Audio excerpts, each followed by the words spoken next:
Excellent. Nick, it's Michelle. Do you need me on the executive? Oh, yes, please. Okay. Yes, please. All right. We are live. All right, I'm going to call the meeting to order at 7:03 p.m. Just do a quick roll call here. Tonight we have Councilperson Dominique Johnson. We have Councilperson Thomas Keegan. We have Councilperson Diana Revolus. I'm Nick Sessionelli is present. Councilperson Lisa Shanahan and Councilperson George Serenides. Manny Langella is absent this evening.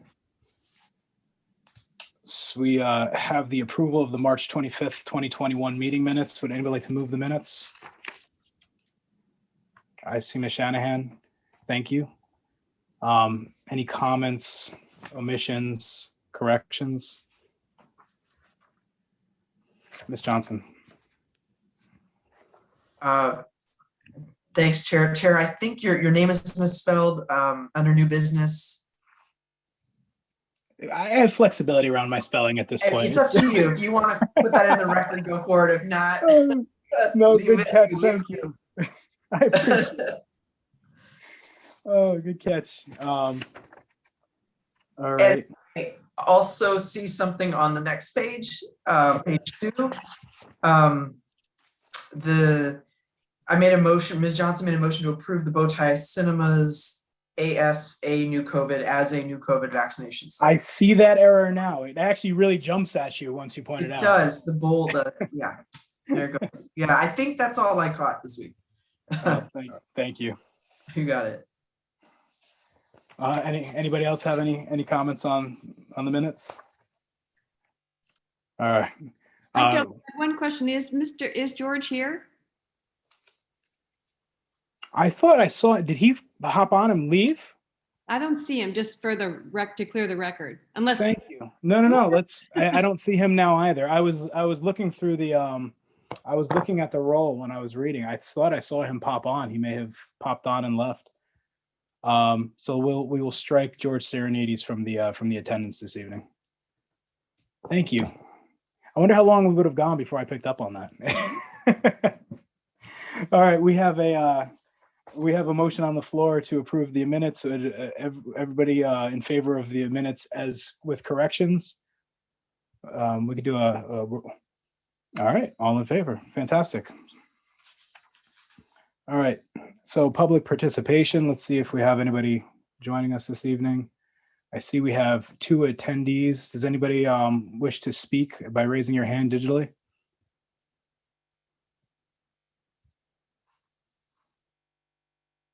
All right. Doesn't look like we have anybody from public for public participation. So moving on to new business. Item 1A, 2A, 3A, and 4A. I'm just going to read them, and then if somebody would like to move them together. Authorize Mayor Harry W. Rilling to enter into a simulated firearm equipment and training services agreement with Veritra Inc. for hardware, software, documentation, installation, training, maintenance, support for an initial term of 1 year and 4 successive 1-year renewal periods. Sole source purchase not to amount to exceed $24,000 annually. Account noted.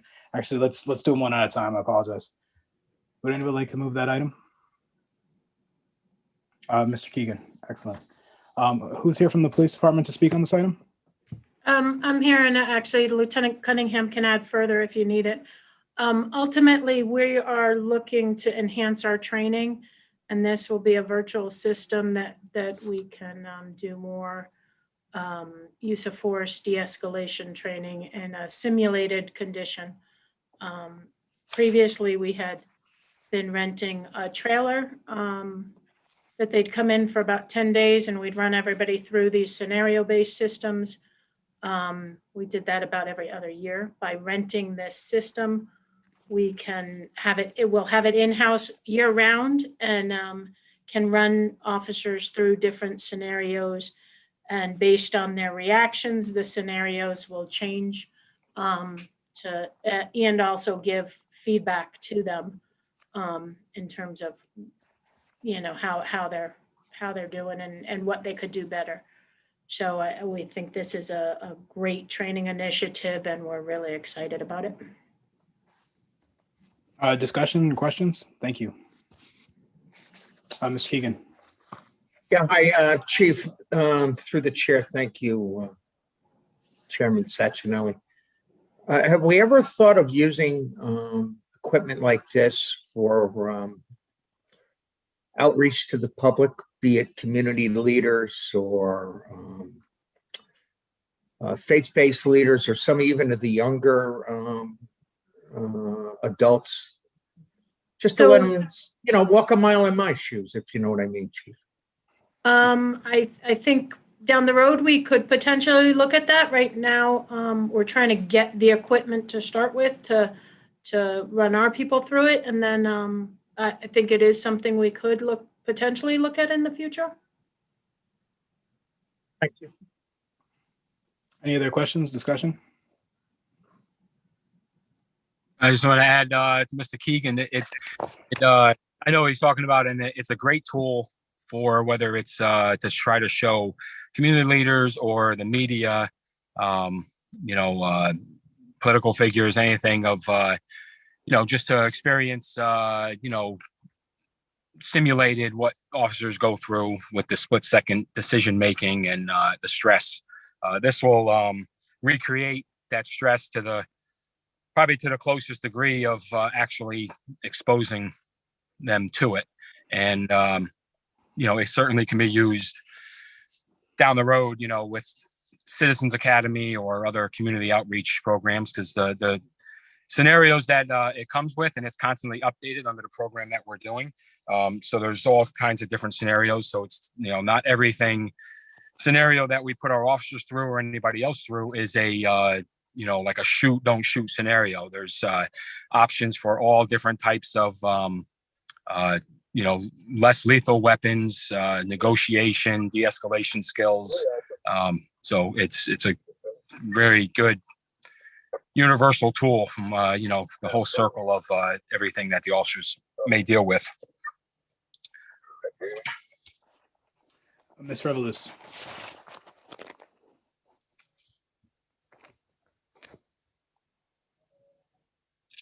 Okay, sorry, what you just said, because I just want to thank you, Chairman.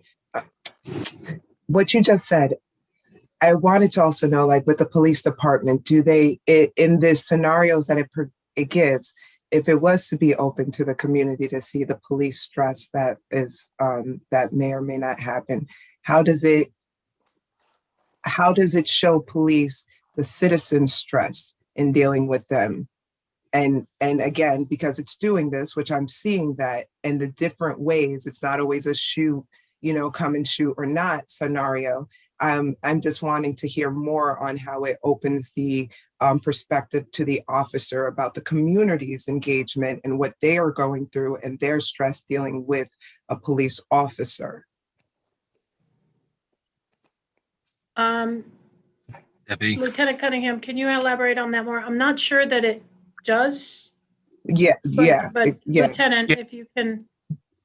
It's not really designed to, in that role, that would be like a, like a flip flop, but it is designed to create situations that officers may be in with dealing with members of the public that are stressed out, because usually we're not there or we're not called if somebody is not going through some kind of stressful moment in their life. So the officer dealing with people that are going through some kind of an episode, or whether it be anger or some other kind of stress, and the options are endless for the scenarios as they're created with which way it can go. So we can tailor it so if the officer is using good communication skills and de-escalation techniques, we can alter the scenario so the person cooperates and it ends up in a no force being used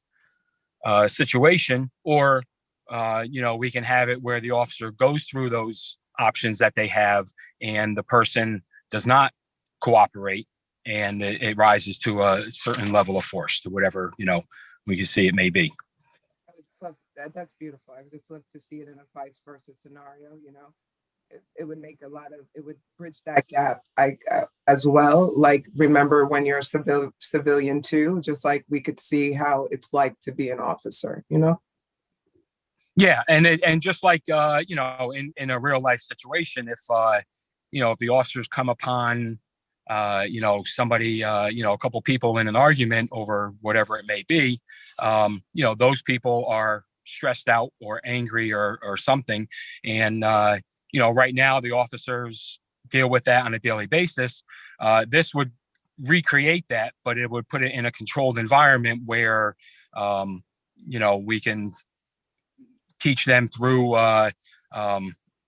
you know, through experience of actually doing it hands-on, where, you know, if they make a mistake, it's not somebody getting hurt or somebody's life, you know, where we can evaluate those things. I appreciate it. Thank you so much. You're welcome. Ms. Johnson. Thank you, Chair. Would it be safe to say that this is unlimited use software and setup, the hardware setup for officers throughout the year? Because as I recall, you all were rather limited as to when the trailer showed up to do these types of. So previously, the trailer, we would rent the trailer only for like a week or 10 days. This is a system that will be in our police department all year round, which means we can pull officers off the road, you know, when it's not busy, we can pull officers in off the road and put them through a scenario, you know, kind of on an ongoing basis. So they can get through, you know, we can do more of this scenario-based training throughout the year. And the company doesn't limit use, like if you really wanted to have a good amount of use on this, it would be. Yeah, we can use it. So it's our equipment. I mean, technically it's a lease, but it's our equipment to use as much as we want throughout the year. That's great. Yeah. So police could be in programs, because individual officers could do a program if they want. Okay. Yeah, we can use it 24/7. Our intention is to incorporate into our annual training, and it can also be used, you know, for new officers as part of their new training. It could be used for remedial training, you know, and it can be used for more than just, you know, firearms training. You know, when we rented the trailer every year or every other year, the cost of that, 2 trailer rentals where we only had it for a week to 10 days, pays for this machine that we will have 365 days out of the year. Thank you. The software itself, is it? Are there updates that come? I'm visualizing something like Men in Black, right? So I probably downplaying how amazing this is, and obviously more useful than that. But can you change the situations that they're facing? Like, can you upgrade the software for? So currently, I think they have a couple hundred different scenarios you can run through. And the scenarios kind of change based on the officer's reactions. So there already are a tremendous amount of options, but they do periodically update it. So, and as they add new information into the system, it gets updated into our system. Oh, that's excellent. Very cool. Yeah, by doing it on this STEP program, like a lease, because it's basically like a high-tech video game that we can alter the outcome on. And by having it on this STEP program, it's new scenarios will get, you know, added in as the company creates them. And we can, you know, as far as if the software or something needs upgrading or repair or anything, so everyone knows nowadays, you know, after a couple years, if you have any kind of tech equipment, it's obsolete after 2 or 3 years. So this, you know, for initial 5 years, and if we keep it going after that, it'll constantly, you know, get upgraded, and you don't have to buy a new system and be stuck with a dinosaur. Excellent. Thank you. Any other questions, comments?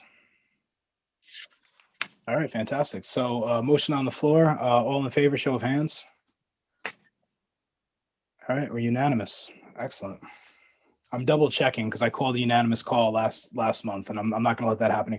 And when people close their screen, people like move around, so it's like a gotcha for me. I'm just being very honest on this call. All right, let's move on to 2A. Authorize the purchasing agent Sharon Connors to issue a purchase order to Interaction Insight Corporation for the sole source under GSA contract number GS-35-0415V for the purchase and installation of Eventide Nextlog 740 call recorder system in the amount of $30,007.34 from account noted. Would anyone like to move that item? Mr. Keegan. Thank you. Who's going to speak on this item? I will. So that Excellent. is, currently we have a different system that records all of our radio and phone transmission. It is kind of on its last legs, and we need to upgrade the system in terms of as we move into the new overall radio system as well. But this will be an upgrade right now. We'll move to this new system, and then as the whole overall radio project moves forward, once we cut over to the new radio system, it'll get upgraded to that system. Questions, discussion.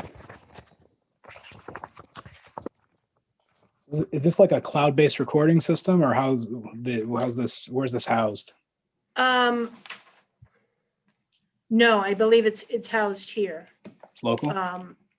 In terms of the recording, and I apologize, the lieutenant who knows a little bit more about the details of the actual system wasn't able to make this meeting.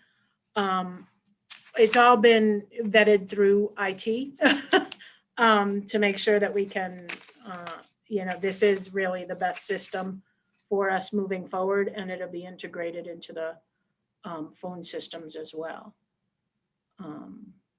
But I'm not positive on where it is. If it's our current system our current system records on our servers, and I believe this does as well.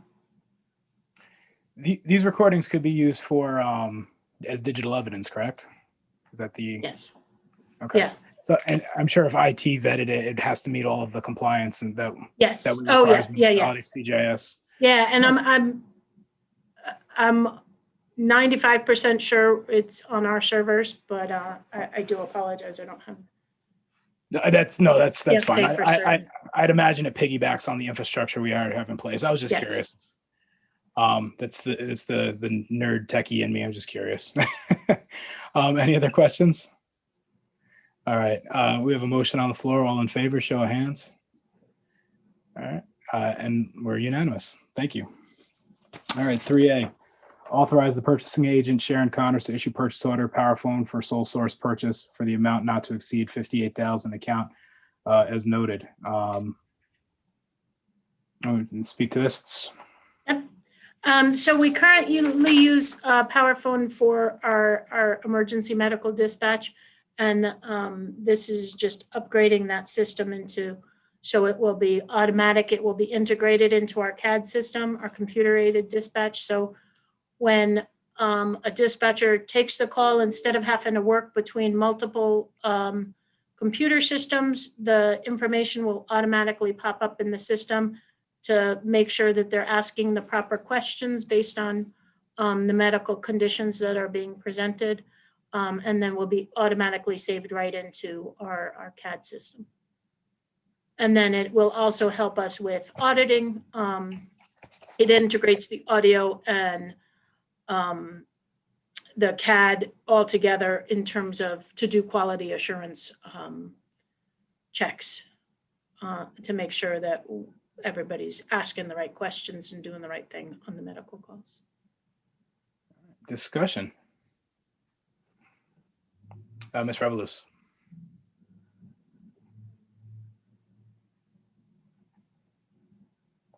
We can't hear you. There you go. You're in. What's Supposed to have a motion? I think we may have missed the motion. Thank you. Would anybody like to move this item? And then secondly, what automates the prompting? Is it what the person's typing in or what it's hearing? Because I'm just, No, Black- the dispatcher takes the call. So the dispatcher is on the phone. yeah, the system, what automates As its they prompting? enter information into the system, that, based on how things are answered, it goes down different ways. So Thank you. instead of, but they use, right now, they have to use a whole different system and then kind of cut and paste it in. So it doesn't automatically pop up on the screen. So this just integrates it. Okay. Properly to the- So it's just what So it they makes it input quicker will and- populate what is asked, basically. Okay, cool. And then for the record, who did move the item? Oh, Mr. Keegan. All right, excellent. Did we go with PowerPhone because we had PowerPhone, or was this an RFP?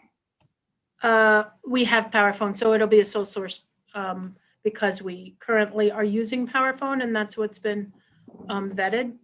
Okay, and you're happy with PowerPhone, all those services? There's not. Yes. This is just kind of enhancing what we have, dramatically enhancing the service that we're already using. Okay. And you Miss Johnson, of course. You, if it's related, I don't want to interrupt, Chair. It's absolutely okay. Please. Oh, okay, cool. It's a similar, I don't believe we have wait times for 911 in Norwalk at all. I've never heard of that. If we did though, would this help kind of clear the lines more quickly? So no, we strive very much for every 911 call to be answered within 10 seconds. And so I do believe this will help in terms of getting the questions answered. It will just speed it up just a hair in terms of getting questions answered, et cetera. But it will also dramatically help us on the quality control in terms of auditing what we're doing. Excellent. Thank you. Thanks, Chair. That was a great question. You referenced the handoff to a CAD system. What's just for my edification? What's the CAD system? The computer aided dispatch. That's basically how we're dispatching the calls. Where every call gets entered into, and that's how they get assigned to officers. And so that basically is our computer system for all of our calls. Oh, interesting. Well, thank you, Ms. Revelous.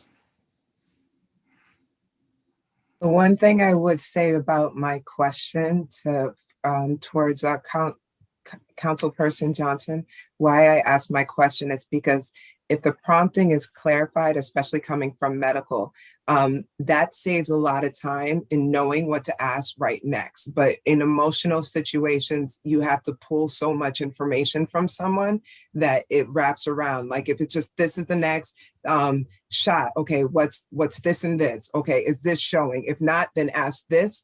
Can kind of expedite calls to go quicker. That's why I asked about the prompting or if it's hearing, because in franticness, it could mishear what's going on too. So if it's just being implemented at a data point in a medical situation, I know as an intake myself that like it would just cut down a lot of times and expedite the call in a sense. And just so you know, the system has been vetted by the medical director. So we have a doctor who is kind of our oversight in terms of the medical calling, and they are aware of the system that we're using and comfortable with it. Right, great. Because on the medical side of things, that's why I'm asking, because it would expedite the patient getting to,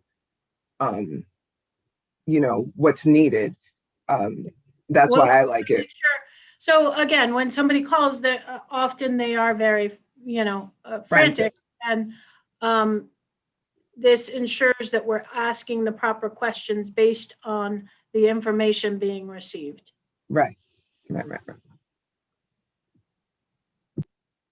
right, for the discussion. All right, we have a motion on the floor. All in favor? Show of hands. It's unanimous. Thank you. Next item, authorize the purchasing agent Sharon Connors to issue purchase order to Fleet Auto Supply LLC for emergency lighting and upfit for 12 police utility vehicles under project number 3768 for an amount not to exceed $180,000, account noted. Would anybody like to move this item? Ms. Shanahan, thank you. Discussion or presentation, please. So this is just the emergency lighting and equipment and the cages and things that go into the police cars. You had approved the purchase of the vehicles, I think 2 months ago. And this is just basically all the emergency equipment that goes in. Any questions? Discussion? All right. Motion on the floor. All in favor? Oh, Ms. Shanahan, did you have a question or voting? All right, let's go. Keep going. All in favor, show of hands. Unanimous. Excellent. Thank you. Item 5A, authorize the purchasing agent Sharon Connors to issue a purchase order to Sole Bidder Sea Support Inc.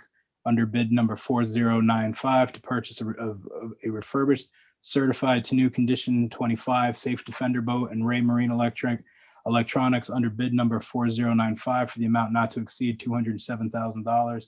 Account numbers noted. Who would like to move this item? Ms. Revelous, thank you.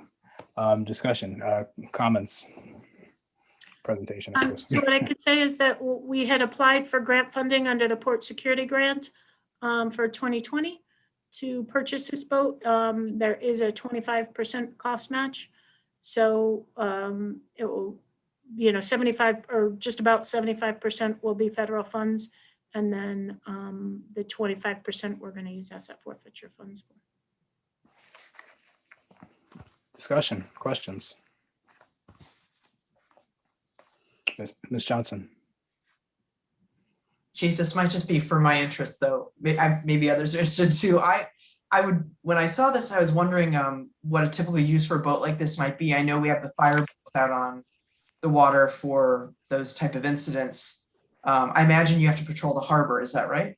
So we have a year-round marine unit, and then in the summer we usually try to get 2 boats out there. So this boat will become our main police boat.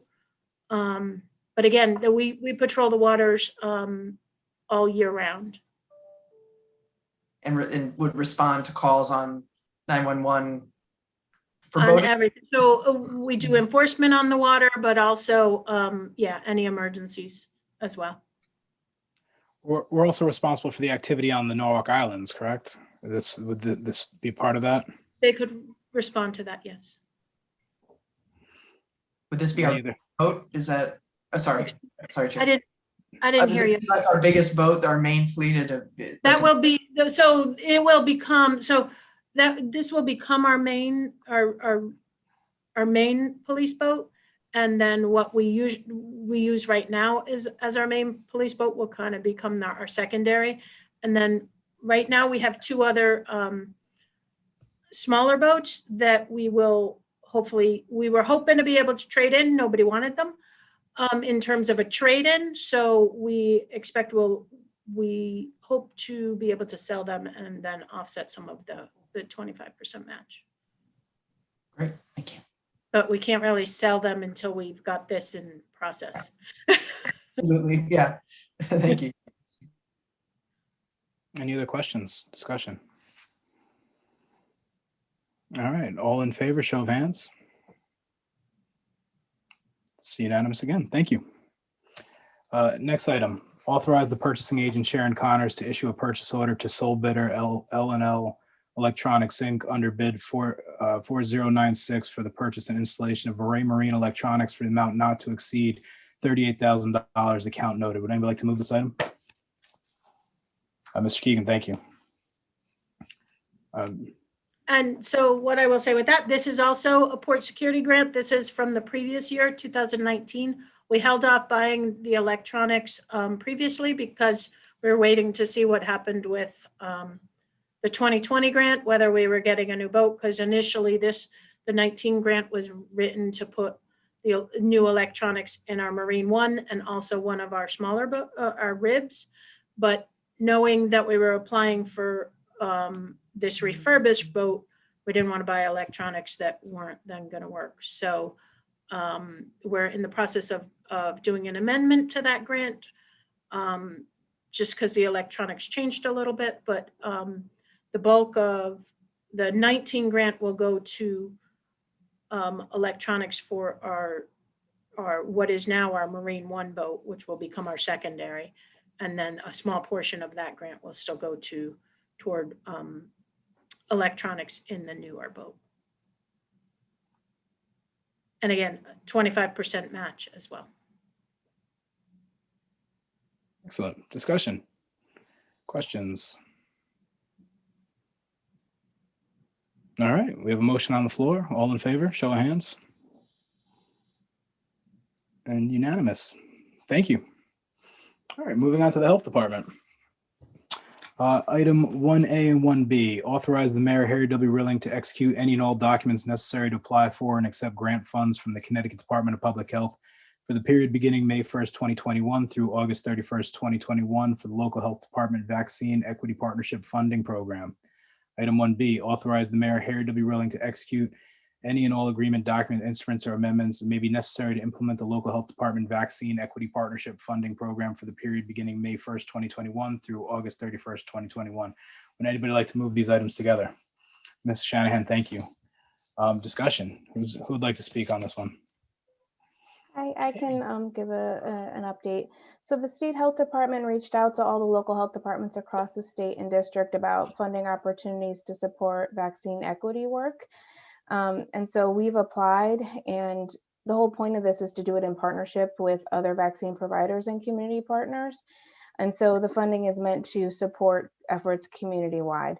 And so we've put in an application, we submitted it last week, and we'll hear tomorrow whether we are going to get funding or not. And it's moving very quickly. And so they want to notify the locals tomorrow and then start the contract execution moving, into next week and the week after. So the time period, it's quick. It's from May 1st to August, to the end of August. But it's really meant to get the vaccine out into the community, thinking about, expanding to evening hours to support those efforts, doing mobile vaccine clinics out in the community. We're also putting funding to have Community Health Center Inc. assist us with our bedbound program, which we just launched today in partnership with Norwalk Hospital EMS. And also to expand our partnership with the Family and Children's Agency with our community health worker partnership. Thank you. Discussion, any questions? All right, we have a motion on the floor. Would just show of hands, all in favor of these two items move together? All right, objections? Abstentions? All right, we have 4 in favor, 1 abstention. Thank you. All right, we do have an item that didn't make it to the agenda. So at this point, I'd like to make the motion to suspend the minutes to add, we don't have language for this, Assistant Fire Chief. Would you like this to be a discussion item that we can then move to we could discuss it, review it now, then move it to the council on Tuesday, or do you have language drafted that we might want to put forward as an action item? What are your thoughts? I did not receive language from Darren. He was trying to obviously get it to the council. Okay. So I don't have the language from Darren, so I'll keep it as a discussion item. All right. So what we'll do is we'll put it forward as a discussion item tonight, so so the committee can review it. And then we would need language to put on the actual council agenda that could be posted publicly in advance of Tuesday evening. So if we could have something to myself and Rebecca Kovacs by tomorrow, if possible. Excellent. All right. So would you care to present to the committee what we're looking to do here? Sure. I appreciate sneaking me in here for this project. We're in the middle of our recruitment drive for our fire department testing. One thing we've identified as a stumbling block for many applicants moving down the road is the physical ability test, the CPAT. So one project that Bridgeport did a couple of years ago is they actually built a CPAT center in the city of Bridgeport, and they actually allowed residents to come in and had a trainer there and showed applicants how to take the test and prepare for the test. So knowing that it's a high failure rate, reached out to Bridgeport, and they are more than welcoming us to use their CPAT center under our direction. And the two attorneys, our corporation councils, got together and actually came up with a plan, and they wanted to do an intercity agreement that with waivers, everything in place, that if we bring residents up to the CPAT center, or applicants, I should say applicants, because it could be out of town residents, there'll be a waiver signed, and we can have a trainer show them how to prepare for this physical ability test to, one, get them to pass it, and two, not hold us up in the future. Because what possibly could happen as we start to give our conditional offers of employment, this CPAT might, we might be given offers that they won't be able to pass the CPAT, and then we'd have to pass them on the list at that time. So that's kind of where we are. And Darren Callahan's our attorney, and he wanted it fast tracked only because the attorney he's working with is retiring in May. So that's why he was looking to, we wouldn't need the CPAT center till the summertime. So there's really no rush on our part. It's just really that the attorney in Bridgeport is leaving. So that's, I'll take any questions for discussions. Any questions from the committee? Okay, so for the sake of the minutes, I think we'll call this discussion item intercity CPAT agreement, if that's fair. Is there a cost associated with this? No, if for the agreement, no. We'll look at how, once we get the agreement and we plan to use this, then we'll look at, there might be some cost to us as the department, minimal. Our thought is to bring people up on a some type of bus. That way they don't drive their own car up there. So there, those logistical costs might come down the road, but for the agreement, there is no cost. So, okay, so we're gonna, ultimately, the action item is just gonna be to execute the agreement. So we if you want to make it, if you're comfortable with a broad action item that we could just move forward now, we could say something to the nature of authorize the Mayor Harry W. Rilling to execute any and all documents necessary to enact agreement with, I guess it's the city of Bridgeport. Correct. Do we have the time period? As I don't know if Darren had a time period. I don't know if there's a time period for how long the agreement would last for. I can't answer that right now. Okay, so then let's submit this as an action item. Intercity CPAT agreement pending proper language. Is that fair? Is that okay with the committee?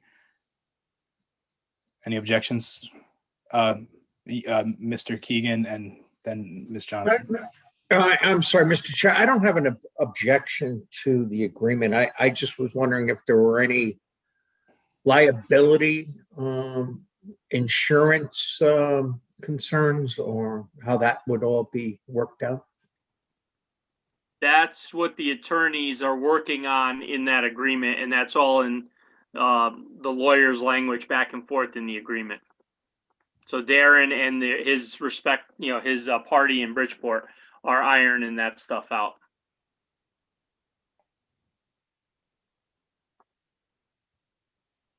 Is this time sensitive that we shouldn't wait for Darren to let us know what the outcome of those discussions are? Well, Darren and the lawyer are good to go with the agreement.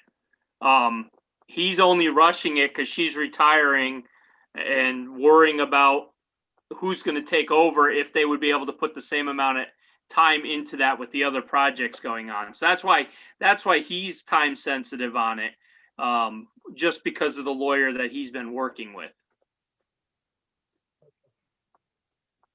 We can, for us as the fire department, I would assume if we were going to actually bring people up to Bridgeport, it wouldn't be until late, probably like July. So we wouldn't even offer this until July. So if there's any other issues that come up for us actually bringing people, then we'd have a bigger discussion on that.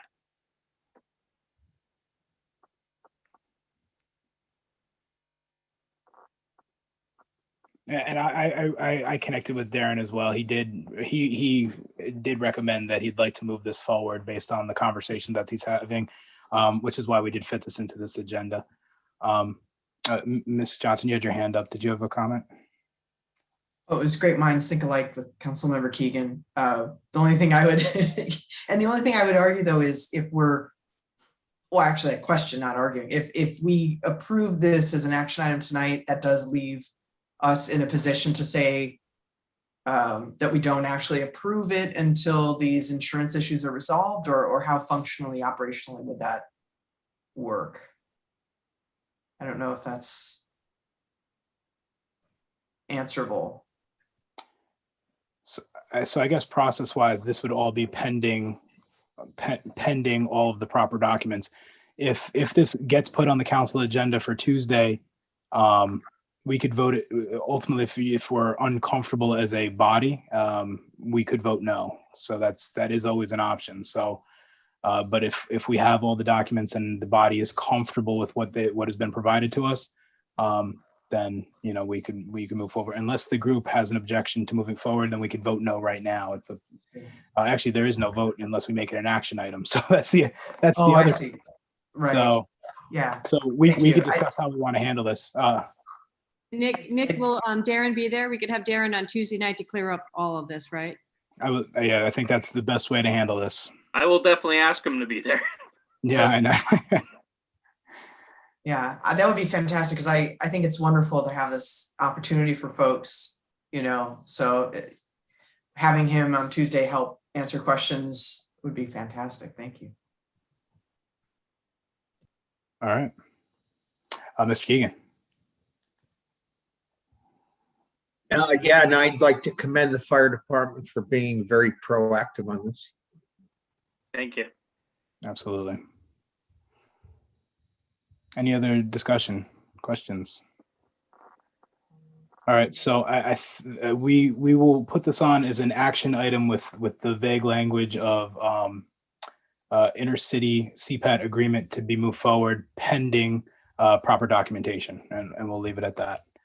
All right, thank you for bringing this to us. You're welcome. Thanks for having us. Absolutely. So moving on to old business. We have the discussion items tonight. Up first, we have emergency management update and discussion. Michelle, is that you? Yep. Excellent. Good evening. I don't have a whole lot. I did just want to provide a quick update on the food programs. So starting in May, the weekly food distribution will be moving from Calf Pasture Beach to Vets Park. That's Wednesday mornings from like 9 to 12. So it's the Connecticut Food Bank food share. Again, we've been doing these food distributions for several months now. I want to say going back till January. So this will let us open up the beaches again and still do the program. Hopefully the program will go on again on a weekly basis, maybe through the summer. Right now it's still kind of month by month, but we are hoping that it will continue. And again, just at the different location. And then also the USDA Farmers to Family boxes. We are going to get 2 trailers for the month of May. And that again is working with Cornerstone Church in Norwalk. They have been amazing at helping with the distribution to agencies who then get the boxes and get them to their clients. I mentioned last month that we are looking at a hurricane tabletop exercise on June 9th, and then 2 youth-focused programs working with the Red Cross. So we are getting those ready to go, and we'll get those launched pretty soon. And then finally working with Public Works, Police, EMS, obviously fire. We are tentatively going to move ahead with the open house in September, probably September 28th. Again, following COVID guidelines, we'll keep monitoring the numbers, making sure it's safe. But again, we are hopeful that we can pull that event off in September because it really was a successful program through the years at educating the public on safety and just kind of awareness of what programs are offered in the city. So hopefully September 25th. And that's it. Thank you. Thank you. Any discussion?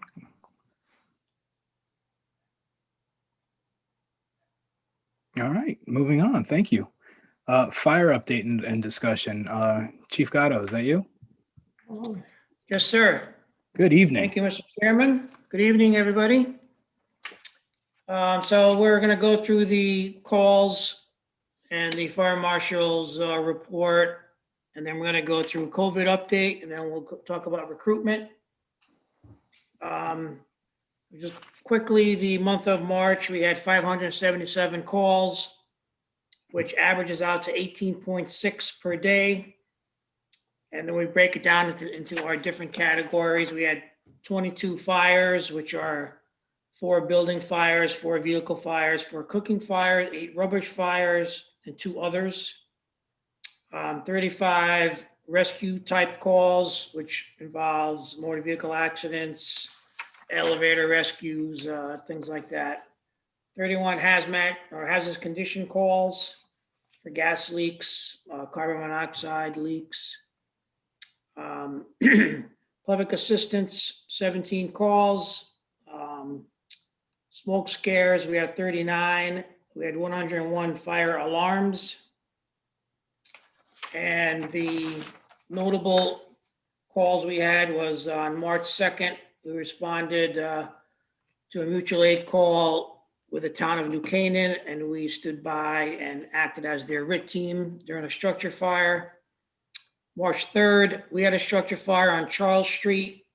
It was a small basement fire. Another structure fire on March 19th on Orchard Hill Court. Kitchen fire that extended up into the 2nd floor. That's currently under investigation by the fire marshal's office. On March 28th, we had another structure fire, 4 Live Oak Road, which was the rear of the house, which extended into part of a roof section. That was extinguished pretty quick. And then on March 30th, at Lowe's across the street, we had a commercial compactor fire that had to be pulled away from the building, and all the load had to be dumped before we could put the fire out. The fire marshal's office was busy this month. Last month, they had 207 inspections.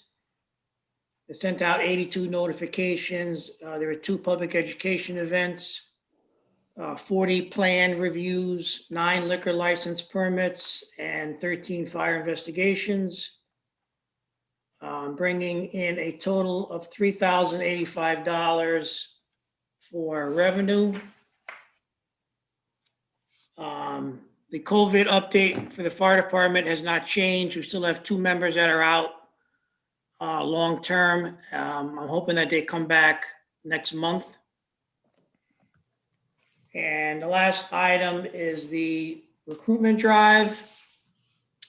And Larry kind of gave it away a little bit. We had a town hall meeting last night via Zoom. We had 209 participants. They asked over 185 questions, and it lasted 2 hours. And it was a very, very productive, informal type question and answer. I think everybody got a lot of information out of it. And to date, we have 852 applicants right now. So I think our recruitment effort is doing very well. Yeah. And another subgroup of that is what they call a certified firefighter. We have 42 applicants that are certified, which means they work at other fire departments right now and they're looking to come to work in Norwalk. That an avenue that we might look into for recruitment as well. So I'll take questions. Any questions from the committee? Ms. Revolus?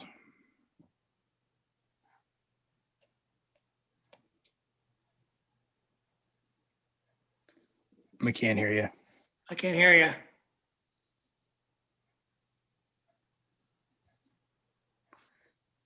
She's not muted. We still can't hear you. Mute and unmute yourself.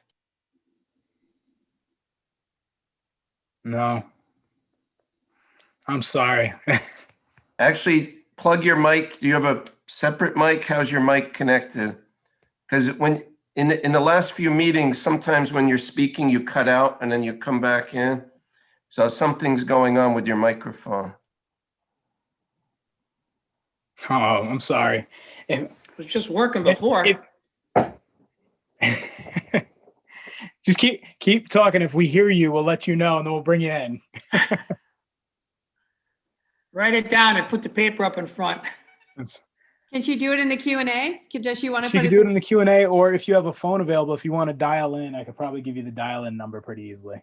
If you want to do an alternate. But are you okay? Okay. Do we have any other questions? Ms. Johnson.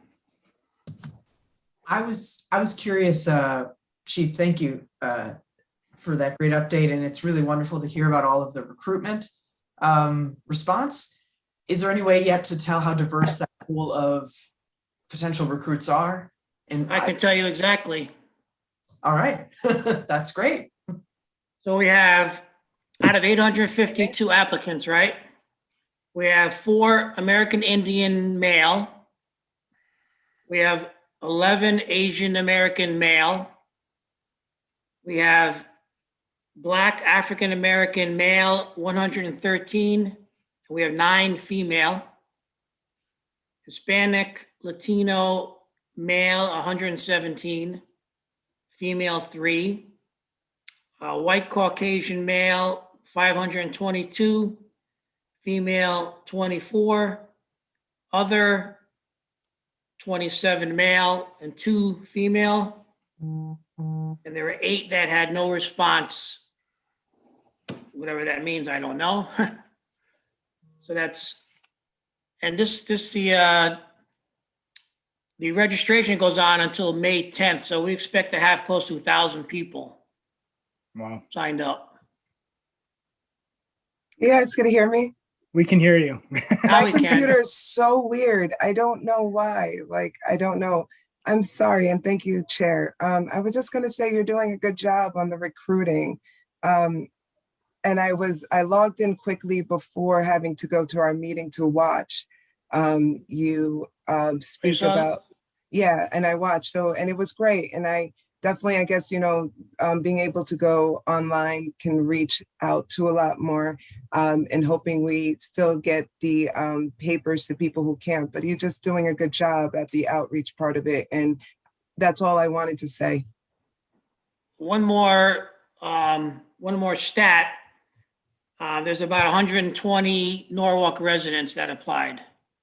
Nice. Excellent. Oh, may I just ask the last question too? Has it been decided yet if they're in Norwalk and they do testing, if that will help their scoring at all? The Fire Commission doesn't want to do that. Okay, all right. Just wondering, but you guys are doing a great job. Thank you. You're welcome. Chief, I had a question about the certified firefighters. Is there a preference to bring somebody who has some experience, or is it preferable to train them from scratch in the way that the city would like them? Is that, or is it? The advantage is depending on, the advantage is we would not have to send them to the fire academy for basic training because they're already working in the career fire department. So that would help us initially because the fire academy only gives 2 classes a year. And based on the background checks that we need to do and physicals, et cetera. We probably could not get them into this year's September class. So, and I know the fire commissioners have spoken about lateral or certified firefighters. So it's, but they do have to take the test first, like everybody else. You know, they won't get any preference just because they work at some other fire department. Okay. That's fair. Thank you. You're welcome. I have another question that's a little off topic that I was thinking about. When we come into the summer months and specifically thinking around 4th of July with the fireworks, is there any preparatory measures that we put in place just to make sure that if there was some type of, large fire due to fireworks or anything along those lines, do we look at that? Like, would we start now, or is it something that we just respond to as needed? I've always been curious. Do you want me to take that? Sure, go ahead. So we actually do a event action plan for the fireworks as well as the Oyster Festival, boat show, and other large events. So it is basically working together. We have the incident command forms that we fill out with all the contact numbers. There is usually a walkthrough in advance. The regional hazardous material teams often also does some deployment of some of their resources around the area just for detection of anything that might happen. Okay. And then at least one fire apparatus is moved down to the beach area and is staged there. So this way, should something go wrong, as well as ambulances, law enforcement, then some of the responders are already in the beach, ready to go and don't have to deal with the traffic coming in. Chief or Deputy Chief, anything to add? So these event action plans, we do this on any major or big event in the city. Oyster Festival, graduations, some of the festivals that are around. So a lot of that pre-planning is done prior to the event. Was your question more on the fire department, like staffing? Well, actually, no, that was very interesting. My question, my question was more around, do we have a need to mobilize, or have we had to mobilize in the past for maybe even the home use of whether it be illegal or legal fireworks? I remember, this time last year, we started getting quite a few calls from illegal fireworks. I don't know if there was ever any major incident response, or we had to build out anything around the fireworks, or I guess it's a broad question. Yeah, I mean, the fire marshal's office is working on permitting fireworks now that are being sold in the city. I don't remember any other problems related to fireworks. But last year, there were like ridiculously different type of fireworks being sold. Like, I do recall that. And it was well after the holidays that they were going off. So I understand the chair's questioning, because I was even surprised what was being like randomly sold for fireworks. Back in my day, we couldn't get those, you know what I mean? So it is kind of. They're not being sold legally. What's legally in at the Connecticut are like gas station sparklers. or at Walmart. Like, I'm talking about gas stations and Walmart, and they were just sold like CVS, you know what I mean? Like, last year was weird. I've never seen the fireworks displayed or sold the way they were. Not to take it over, just to back up what was being said. Diana, Ms. Shanahan, Diana, I thanks believe for this is in bringing your that committee, up. right? That we actually had Broderick Sawyer on our ordinance call this week asking for us to take a look at this. And Mr. Keegan was really helpful in letting us know from a police officer point of view. The only things that I guess are legal, and Tom will correct me if I've got this wrong, are sparklers and those fountains. But Right. Other than that, fill it in, Tom. But just to be for one more thing, we're looking at, there is a statute that basically says that it's illegal. And what we're trying to figure out is there a way to license it so that we can go into the stores and have a way of understanding whether or not illegal fireworks are being sold. But Tom can give a good explanation about what's allowed and what's not allowed. Well, as Karen Chief Zecca, but Councilperson Revelou has hit the nail Yes, right they on the head. woman.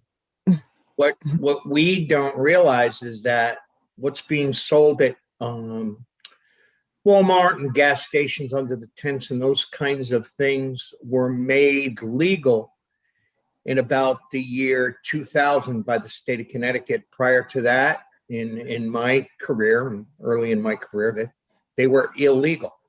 But what we have really, I think, an epidemic of fireworks problems in our city. And I think, I think it's going to take a number of, actions on all of our parts, Chief Gatto and Chief Zecca, the police officers, the fire department, the fire marshal, our ordinance committee. I mean, this is, as a matter of fact, myself and Chairman Sachinelli discussed it last night. I mean, infants, toddlers, small children, people with pets. I mean, there are a lot of people who are being impacted by this, and this is a quality of life issue. It's And crazy I'm that it went- hoping that we can place this on our calendar for next month, and we can come up with some kind of a plan, Chairman. So I don't know if I'm in order by asking that it be placed on our agenda for next month, and we come up with some kind of a plan to address it, because it's a problem. It's a big problem. And as ordinance committee chair, we're happy to work with you, Nick, on coming up with back doors to close. Absolutely. I actually find it very crazy that it did 2020, that out of randomly came out in 2020 to go. But I would be aboard for that, because I remember young when there was real accidents that would happen with people with what I saw. And I remember when it stopped. I remember when it stopped. So it's just surprising that 2020 of all times it came back, but I would definitely be for putting that to the council or our chair, or looking at that, because it is not only for, it was just not only for the holidays. I know what you're talking about. It was months and months later, still going. It's a problem. Okay, so for the next meeting, we'll just put a discussion item to understand what firework enforcement looks like and have a better understanding. I guess we'll Deputy Chief Deck, I think I would be working with you on what the enforcement looks like, and then I was concerned about the fire remediation side of it, if that was to come up, if there was a large incident.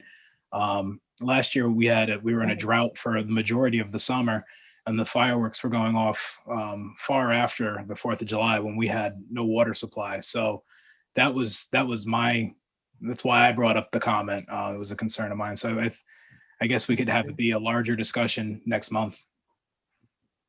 I could agree with what you said too, Chair. We could have a large fire any time of year, regardless of fireworks. So we have Fair. contingencies in place. We have mutual aid agreements with all our surrounding communities. We'll call in off-duty personnel if we have to. We have reserve apparatus that we can put in service quickly. So we could ramp up that additional manpower and equipment pretty quick if we had to. That is very good to know. And I would also be curious how much of it was related to people just being, that feeling of being stuck at home and isolated. If setting off the fireworks was just kind of a way to, I don't want to say blow off steam, but just kind of, if there was like a small celebration, maybe that's Blow off what, rockets. yeah, how they were celebrating. So I'm kind of curious if now that things are going back to hopefully whatever the new normal is, might we see a change in behavior if people are able to get out and socialize and be have the same activities that they did before, like pre-COVID. Maybe that will help, because I know where I live, it's fireworks all the time. So I definitely agree that it's an issue. It's not just Norwalk too. I mean, I live in Fairfield and you hear it all day and night. So, Hopefully it'll be back to a normal. I don't like the new normal, a normal, but I would agree. All right. Any Here- other? Can I just take a second to get on my soapbox for this?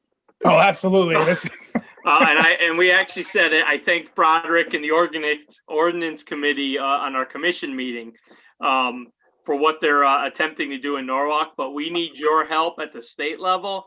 This is a huge push to bring in larger fireworks to the state. So what we're doing on Norwalk is awesome. I think we can nip it in the butt, but there's a bigger push at the state level. We're fighting it on a lot of fronts in all the fire service organizations, because there's state senators and state representatives that are looking at it as a income stream. So any help that you can give with our state representatives and senators would be appreciated. thank you. Any other questions for while we're on the fire topic?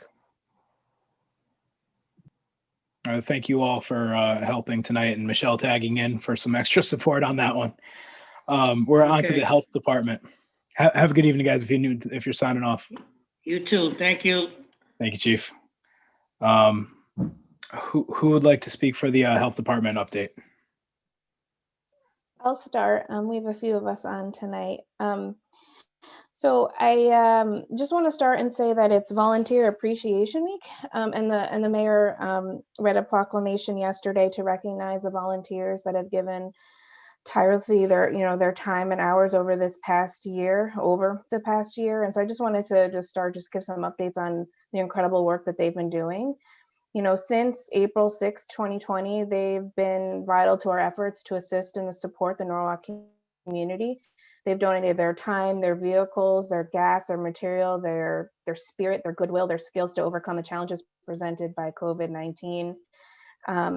They've worked to pack food. We've had teams of 3 to 4 people pack 3 hours a day, 5 days a week for the last year. They've prepackaged, prepared bags of shelf-stable foods for an average of over 1,000 families a month. They've had fresh produce, meat, bread. They've helped to provide an average of 65,800 meals per month to an average of 3,000 individual family members. They've worked in our vaccine clinics. They've, been vaccinating people. They've been registering people. They've been translating. They've been flow monitors. They've been delivering food in partnership with the Senior Services Coordinating Council and Meals on Wheels. They've been doing warming calls to more than 50 people who asked to be contacted on a consistent basis. So they've just been doing so much, and that's just a little bit of what they've been doing. So I just wanted to start off by recognizing all their incredible work and just thinking about how they've really helped support our community through this. And so I just wanted to really recognize them. And I also want to recognize Glenn Iannacone, our Emergency Preparedness Coordinator, for establishing this emergency response team, and for Donna Schlegel, who is our volunteer coordinator, who has worked tirelessly herself to really welcome the volunteers, to match their skill set with the tasks. I can't tell you how many times I have to remind her to go home at night. She's just so dedicated and passionate about this. So just wanted to start out by recognizing all of them for their incredible work. Just really seeing all of Norwalk come together through this incredibly challenging year has just been incredible. So yay. I also, I've asked Teresa to give an update on the health promotion front. So Teresa, can you give an update to the council? Thank you. Sure. Hi, everybody. So just real quick, in addition to a lot of the COVID related work we're doing, the health, community health division and health education are doing a lot of other activities. So I just wanted to give you a quick update. But first, one COVID related thing that we did launch a couple weeks ago is our phone assistance line. So we have some of those amazing volunteers come into the health department, answer the vaccine information line, clear the voicemails, call folks back, give them assistance in trying to figure out where they can schedule an appointment. If they have one with us, they help with rescheduling or cancellations, sometimes just answering basic questions about some of the vaccine activities that are going on around here. And so they've done an amazing job. And, I think we've talked about this before. Sometimes people just want to talk to a human instead of the computer or a recording. Sometimes we're just telling them, no, you've checked everywhere. You know, you're not missing a secret to getting your appointment. And so that has slowed down a little bit in the last week or so, but at first they really were just giving people some information about, nope, if you check that spot and check that spot and check that spot, you've covered all your bases and you just have to keep checking. So they've done a wonderful job. They're in most four mornings a week. And so we supervise and train those volunteers, and they're doing a great job. April is walking month. And so, you may know we have the Norwalker program as a series of community walking maps around the city. And the point of that program is to show people you don't need an expensive gym membership or intense workout regime. You can get some comfy shoes on and go for a walk in your neighborhood. And so on social media, we've been posting videos of Walking Wednesdays, some videos of different walks around the community to encourage people now that the weather's getting nicer, albeit maybe not today. It's good to get out there, get some fresh air, relieve some stress. We've also been planning and don't have finalized yet, but our Growing Gardens program, which we have done every summer besides last summer, for the past 9 or 10 years now. We have a summer program at Fodor Farm where we recruit families eligible for free and reduced lunch through Newark Public Schools to garden at Fodor Farm, get nutrition education, and also cooking demonstrations and cooking classes. And so we have spent a lot of time trying to figure out how to do that in these times. We will probably be doing virtual classes with our partners at UConn, who have found a lot of success this year in virtual programming. And there's actually some real benefits to doing that compared to the in-person model that they had used before COVID. We hope to be able to give participants a bag of groceries they can pick up and then take home to do the cooking lesson. So it's a fun dynamic where the registered dietitian is cooking and then the family can cook along with them. So she has told us that she feels like she's right, in the house with them, and, grandmom and grandpapa are walking around the background, and, the kids are kind of climbing over the counter. So it'll be an interesting new model. And we're just trying to work on figuring out the gardening instruction portion, because it's a little bit harder to figure out remotely. We could probably do it safely in small groups, but maybe not in the large garden population that we usually have. So we're working on that piece, but excited to be able to do something. It was really a disappointment that we weren't able to pull something together last summer, but we're back at it this summer. And then the only other thing I would highlight is the community messengers that we're working with who have been doing SNAP outreach at community events, at the food distributions. They've done a couple Facebook Lives, just bringing people on and telling them to ask some questions about SNAP. And SNAP is the Supplemental Nutrition Assistance Program, which gives families funds to supplement their grocery budget.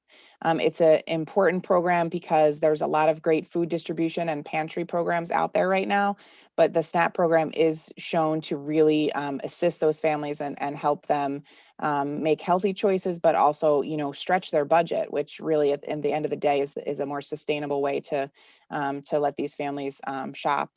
And possibly, be able to stretch their budget a little bit better. So they've been getting information out, and then more importantly, also getting us information on where families and residents are having difficulty enrolling in SNAP, or where they're concerned about enrolling in SNAP, so that we can tailor our messaging moving forward to better serve them. So that's some of the things that we've been working on in addition to the COVID work. So I just wanted to give you a quick update on that.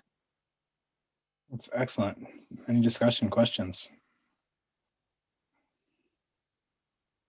Of course, I'll say that I appreciate that, Teresa, and the work of actually getting out there and what's like to see the walking and the food and the education around that heavily pushed. And I think that's a brilliant start. I really do. So I will always give credit when it's due and when it's heard.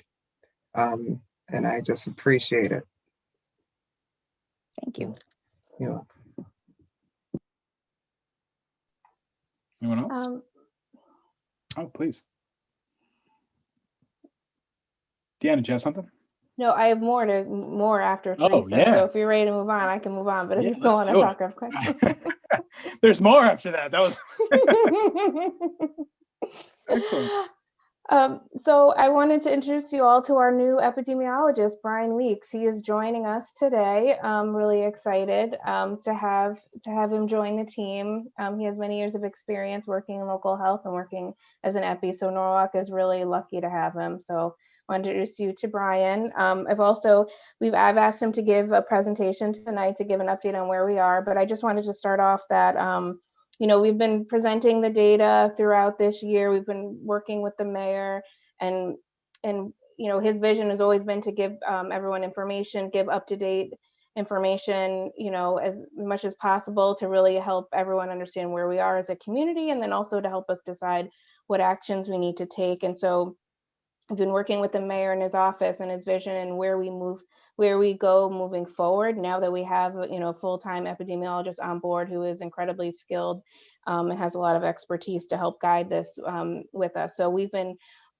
since day one, Brian's been working on what that looks like moving forward, and so we're working closely with the mayor's office on that. So more to come. And so we know the mayor's updates. We're working on ways we can present the data in even a better way, a more meaningful way to analyze trends. So more to come on that.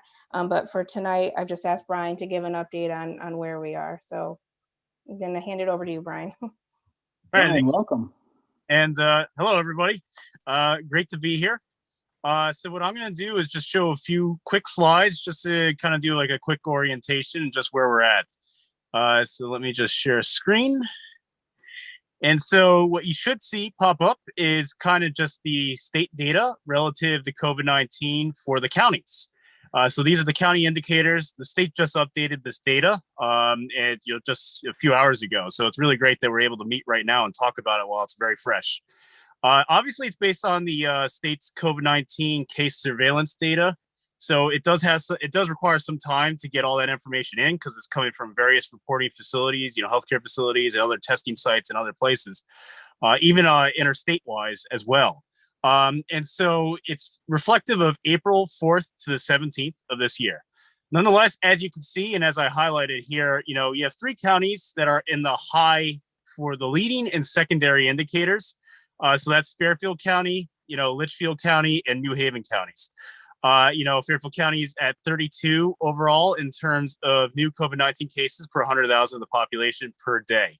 The leading indicator, which is one of the most important indicators, especially when we do comparisons. And so it's just really important to keep in mind that, we're still not out of the woods yet. We have our work cut out for us, but nonetheless, obviously one of our best tools in our arsenal is obviously, COVID-19 vaccination. So just encouraging that in the population. But constantly, moving forward, as you can see, when you look at it from each city and town for the state of Connecticut, this is again the newest update from the state, reflective of April 4th to the 17th. The city of Norwalk is now at 35.9 cases per 100,000 of the population for the average daily case rate.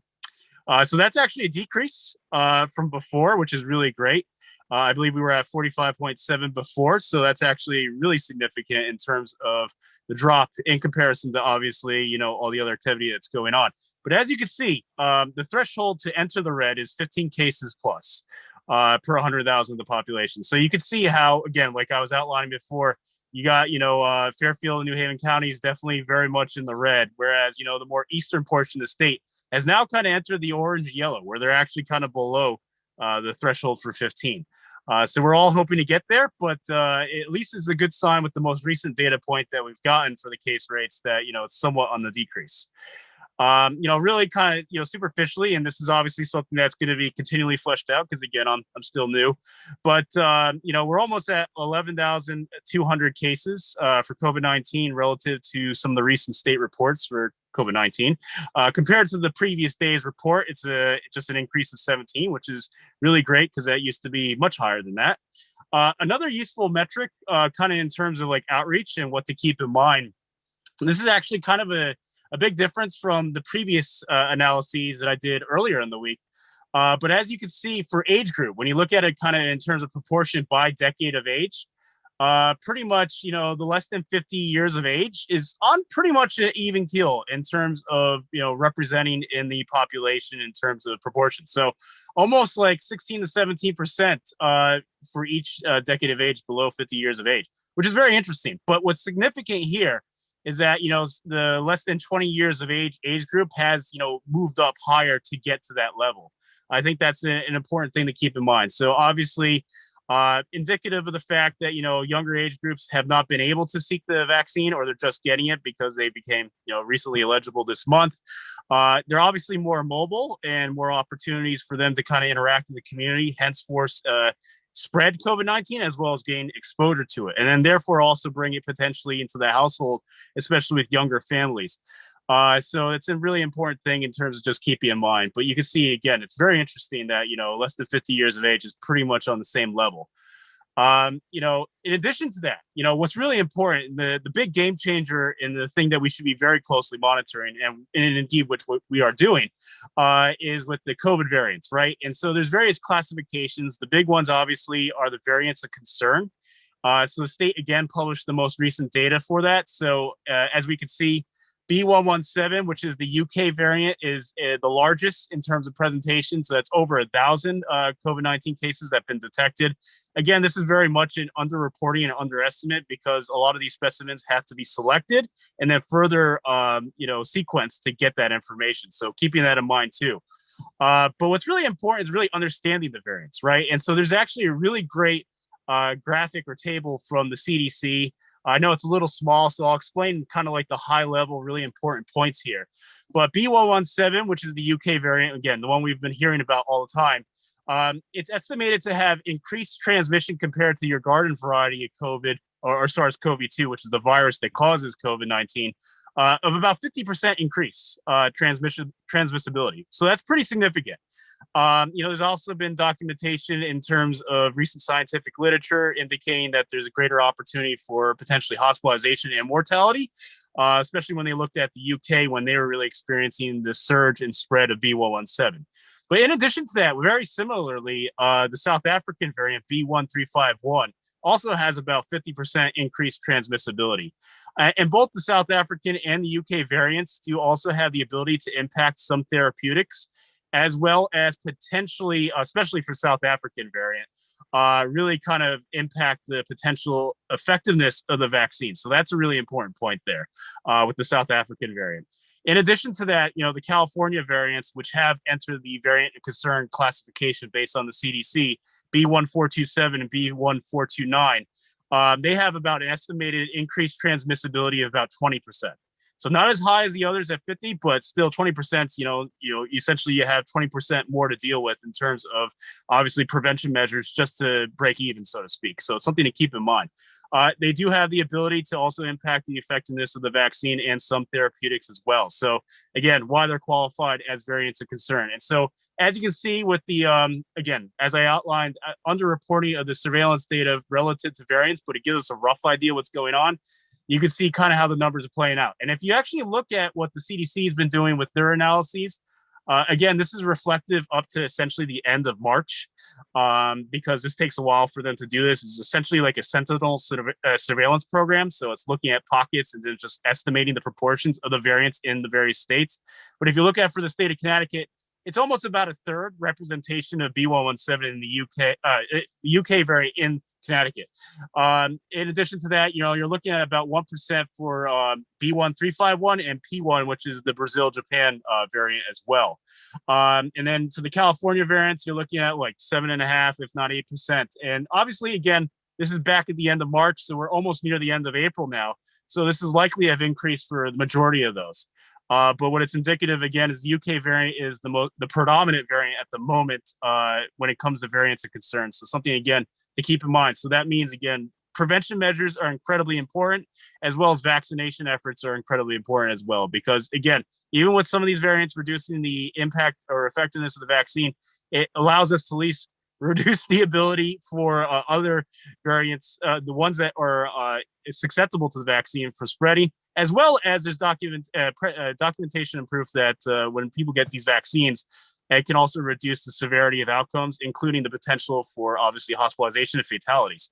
So it's really important because your body gets used to the virus to some extent, obviously with the variants being slightly different.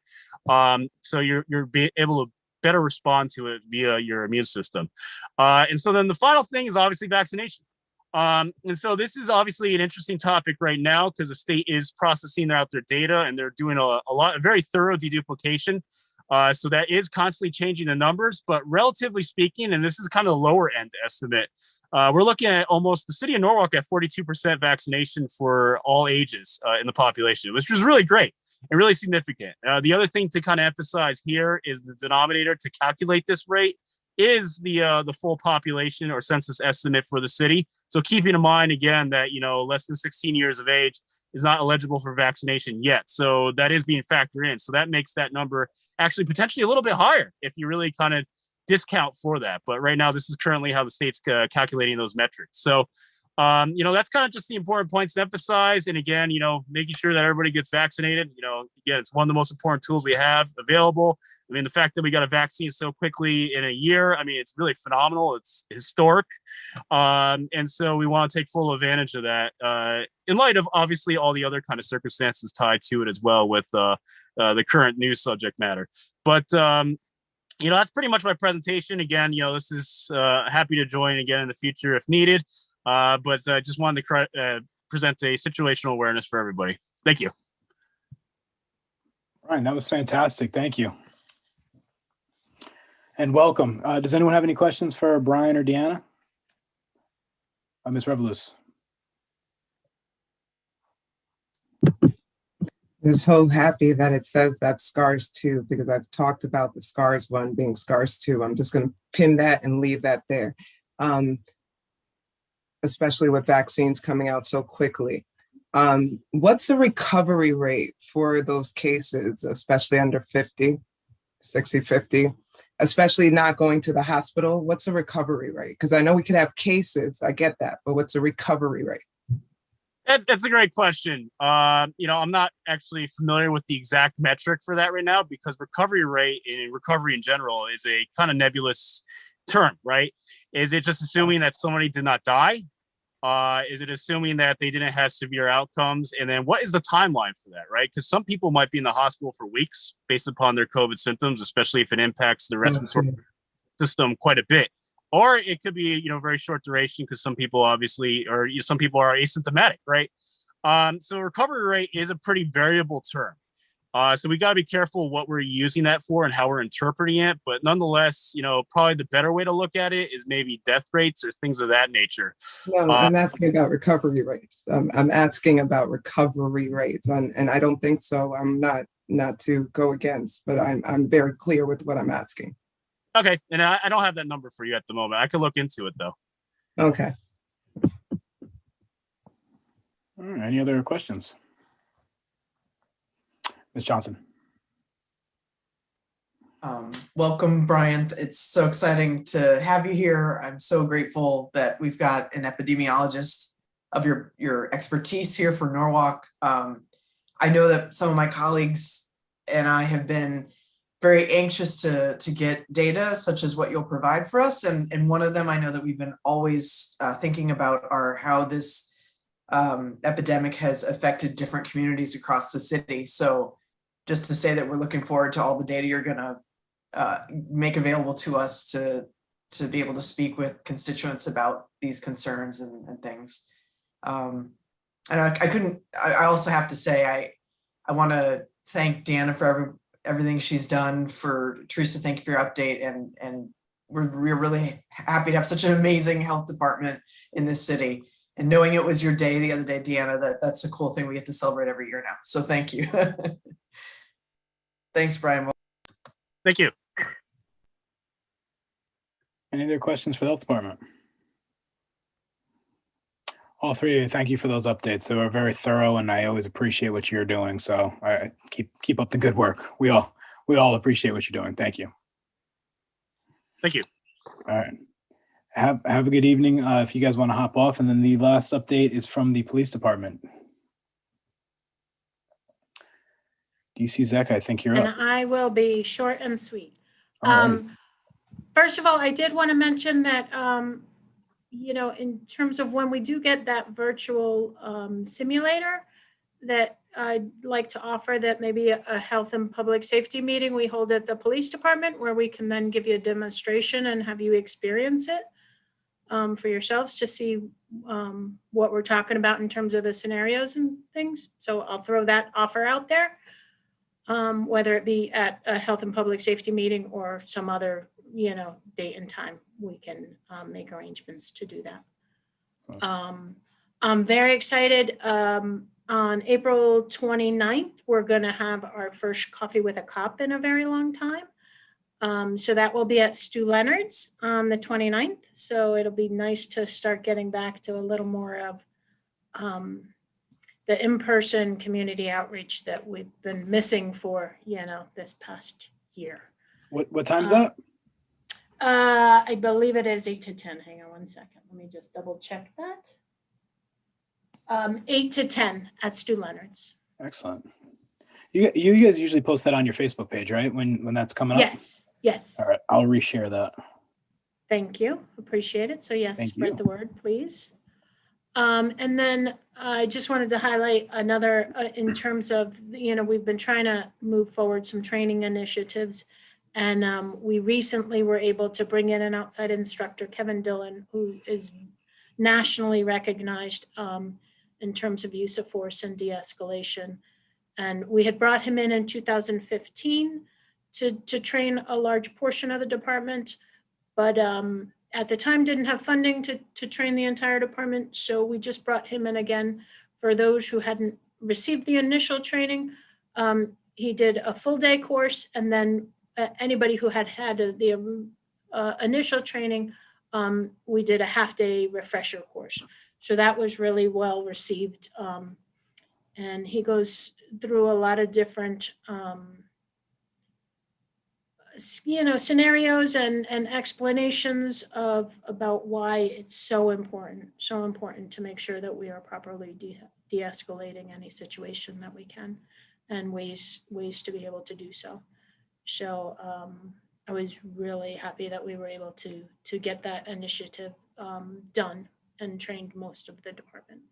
So we provide annually, we provide some de-escalation training, but bringing in the outside instructor who is very well recognized, I think goes a long way. And he brings a